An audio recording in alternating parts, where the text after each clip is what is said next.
Bonjour à toutes, bonjour à tous. Aujourd'hui, nouvelle vidéo sur la chaîne Le Garage PTS, nouveau test d'une très belle voiture qui m'a été confiée par un abonné de YouTube, je le remercie. Donc cette voiture qui est très jolie, vous l'avez peut-être reconnue, c'est la 308 GTI. Elle est de 2018 celle-ci, donc c'est une 270 chevaux avec l'1,6 litre THP. De couleur noire, hein, comme vous avez pu le voir sur la chaîne. Donc c'est une très belle auto. Donc la 308 GTI, donc c'est le modèle le plus haut de la gamme 308 actuelle. Il y a une nouvelle version qui est sortie à partir de 2018, essentiellement d'un point de vue moteur, qui fait 263 chevaux avec un FAB qui est un petit peu moins performante que cette version 270 chevaux. Donc en signe distinctif pour l'extérieur, entre autres, on a l'inscription Peugeot sur la calandre de couleur rouge. On va avoir la bavette avant qui va être également de couleur rouge. On va avoir des espèces d'écopes d'air sur les pare-chocs avant. Bon, les radars de stationnement bien sûr. Le logo GTI sur les ailes à l'avant. Les gros freins siglés Peugeot Sport. Donc les très belles jantes qui ont un design tout à fait sportif et qui remplissent plutôt bien les ailes de la voiture. Sur la partie arrière, on va avoir essentiellement un pare-choc spécifique avec une double entrée, une double sortie d'échappement avec un espèce de diffuseur en plastique malheureusement qui est peint. C'est pas de la pièce carbone, etc. C'est normal, hein, on est sur des sportives entre guillemets abordables. Donc il y a un design un peu spécifique à cet endroit-là. Donc la double sortie d'échappement, je peux vous confirmer que c'est une sortie d'échappement qui est pas factice, hein. On voit un peu de noir dedans dû à l'utilisation, et puis le logo GTI sur la partie arrière. Donc cette 308 GTI est une voiture 5 portes. Ce qui est la coutume aujourd'hui sur les voitures sportives, c'est de faire des voitures les plus polyvalentes possibles.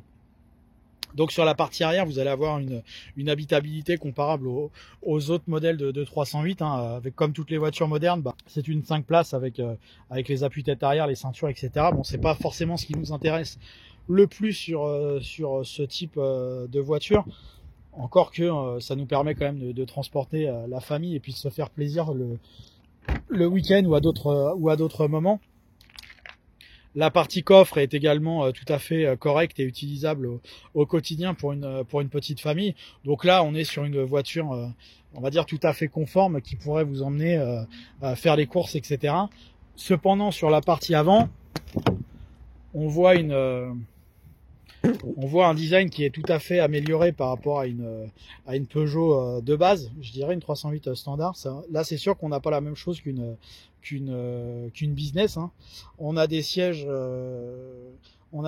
spécifiques avec des coutures rouges, parties en cuir sur les côtés, de l'Alcantara au centre, du tissu, le logo Peugeot Sport. Les appuis-têtes ont un petit design aussi également sympa. On va avoir des coutures rouges sur les panneaux de porte qui sont en partie en cuir, avec cette partie qui est en cuir.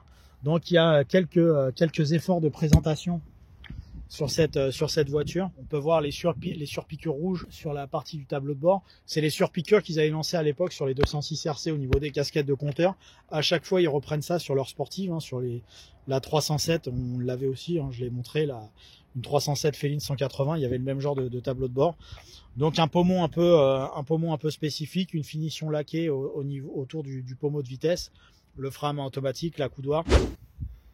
Donc le volant également donc dans la tendance actuelle de ce que fait Peugeot sur le design des volants. Donc là je suis assez proche, donc malheureusement on peut pas le voir, mais c'est un petit volant avec le petit méplat logo GTI également sur le méplat du volant. Quand là on ouvre la porte, on a le logo GTI au centre du compteur.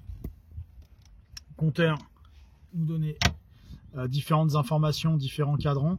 On va avoir la tablette tactile sur le tableau de bord. Donc on a un design assez épuré sur la voiture.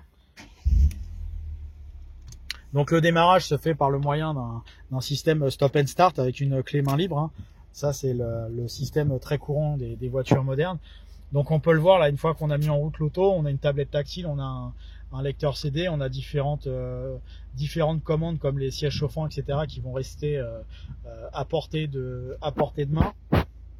On va avoir un logo, une touche sport Vous appuyez quelques secondes ici et ça va vous changer, voilà, les couleurs des compteurs. On va avoir une réponse plus rapide également du moteur. Alors ça augmente pas la puissance, mais on a une sensation un peu supérieure au niveau de l'agrément de conduite. Par contre, il va y avoir également le fait de l'échappement qui va passer dans les haut-parleurs de la voiture. Chose que je trouve un peu gadget, mais c'est, paraît-il, tendance et que les clients demandent ça pour la plupart. Donc, par contre, le design avec les compteurs rouges, c'est plutôt sympa. Donc, on a un design qui a progressé. On a une qualité également qui a progressé dans l'ensemble. C'est plutôt sympa. J'ai pas parlé du repose-pied en alu et des pédaliers en alu et des marchepieds également avec les logos GTI. Ça, c'est un petit peu criard, mais ça va. On va dire que ça va dans l'ensemble d'une personnalisation et d'un modèle un peu plus spécial. C'est vraiment pour détailler ce véhicule. Et donc ce moteur qui est donc le cœur de la voiture, qu'on va pouvoir aller essayer dans quelques instants, qui est donc un 1.6 turbo de 270 chevaux, donc cette version-ci, donc qui n'a pas le filtre à particules. Je rappelle que les versions à partir de 2018 sont des versions en 263 chevaux, qui sont un peu moins performantes d'après la presse. En tout cas, en utilisation quotidienne, on va peut-être pas forcément le sentir. Au chrono, on va le sentir.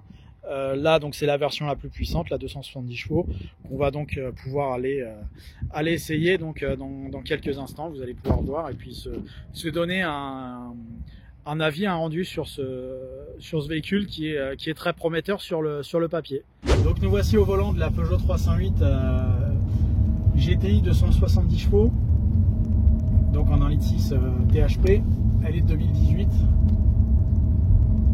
Donc la première chose qu'on remarque quand on se met au volant de la voiture, c'est le confort du siège, malgré qu'il soit très baquet, très serré.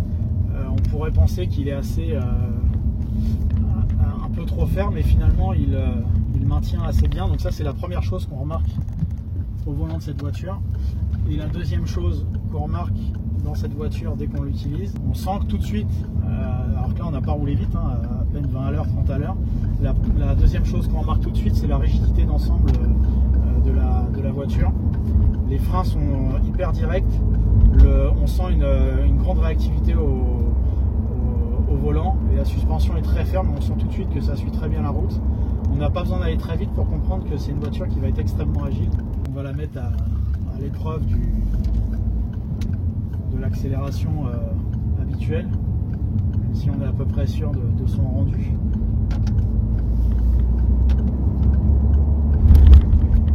Donc elle est très ferme, sur la moindre bosse, on le sent tout de suite, c'est très directeur.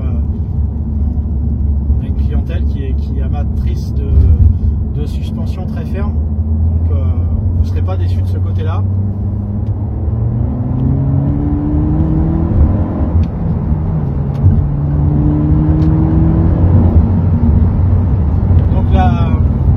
La poussée, alors il y a deux modes sur cette voiture. Vous avez le mode standard et le mode sport habituel chez Peugeot, qui vous donne pas une voiture plus rapide, mais une sensation d'accélération un peu plus sérieuse. La voiture a une très bonne poussée. J'ai pas eu besoin parce que l'objectif c'est pas non plus de l'envoyer dans ses retranchements, mais il y a une très bonne poussée dès la mi-régime. Mais tout en finesse. Ça, c'est le fait de la cylindrée un peu légère. C'est la mode aujourd'hui, les cylindrées de plus en plus faibles sur les voitures. Cette voiture est un 1.6 accompagné d'un gros turbo, pour parler simplement.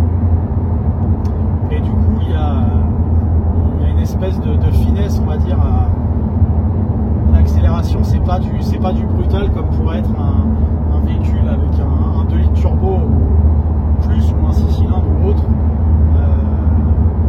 C'est plus la voiture qui va vous mettre plein de petits coups de poing qu'un gros coup de poing en fait.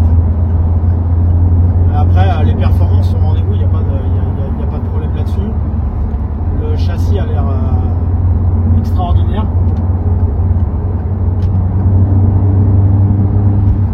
Voilà, dès que il y a quand même une réponse intéressante, donc on est quand même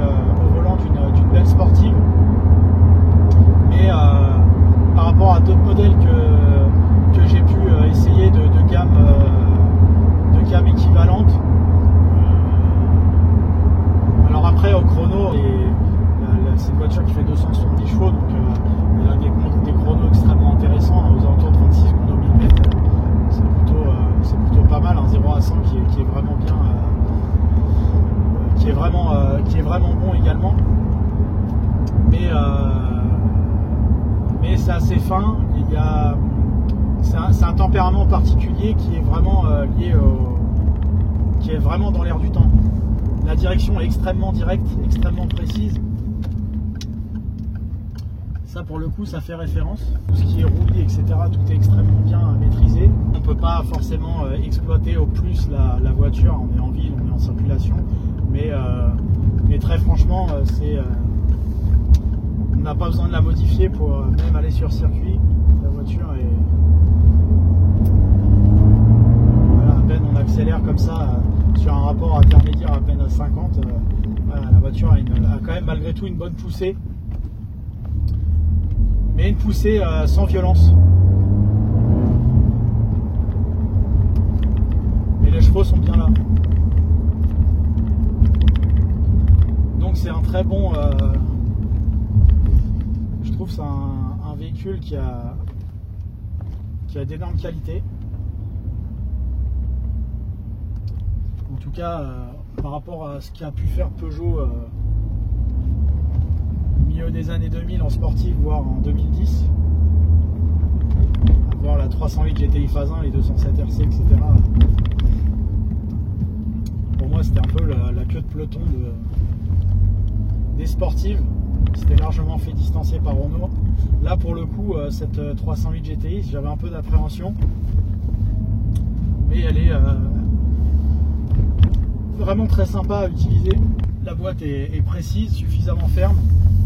Il faut noter également l'effort d'avoir laissé une boîte manuelle à 6 rapports. Moi qui suis un peu à l'ancienne, c'est plus mon truc que les boîtes DSG ou EDC ou autres. Après, c'est peut-être pas aussi efficace, mais le plaisir de conduire est pour moi meilleur sur ce genre de voiture avec une boîte manuelle.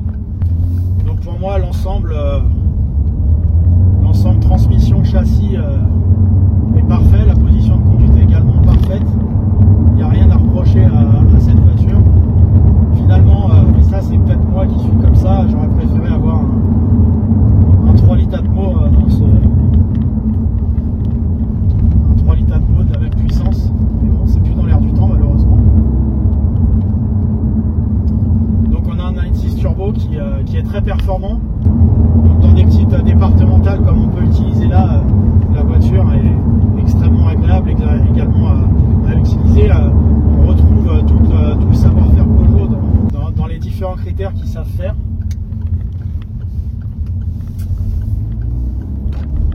Donc pour moi c'est un retour gagnant de la marque au point de vue de la sportivité. Pour moi, ils avaient perdu tout depuis les 106 S16 et 306 S16. Et là, je trouve que ils sont vraiment très bien revenus. La qualité à l'intérieur, bon après, je suis pas extrêmement fan des voitures modernes, mais il faut reconnaître que c'est un peu mieux que sur une 308 de base. Les sièges, on en a parlé tout à l'heure, mais avec les piqûres rouges, etc., les panneaux de porte, tout ça, c'est plus sympa. Ça note une différence par rapport à un véhicule de base. Le volant également, enfin il y a différentes touches quand même dans l'habitacle. Il y a un certain effort de présentation également, donc c'est plutôt tout est plutôt agréablement sur ce véhicule. C'est pas la perfection, mais on en est pas loin. Donc 2 bémols sur un 1.6 turbo un peu léger pour moi, et puis la fiabilité, point d'interrogation. On sait que ça a été compliqué à un moment donné pour Peugeot sur les THP. Voilà, merci à vous d'avoir suivi cette nouvelle vidéo de test de véhicule, en l'occurrence la 308 GTI année 2018 en 270 chevaux. Merci encore d'être toujours plus nombreux sur la chaîne. Merci à vous, à bientôt.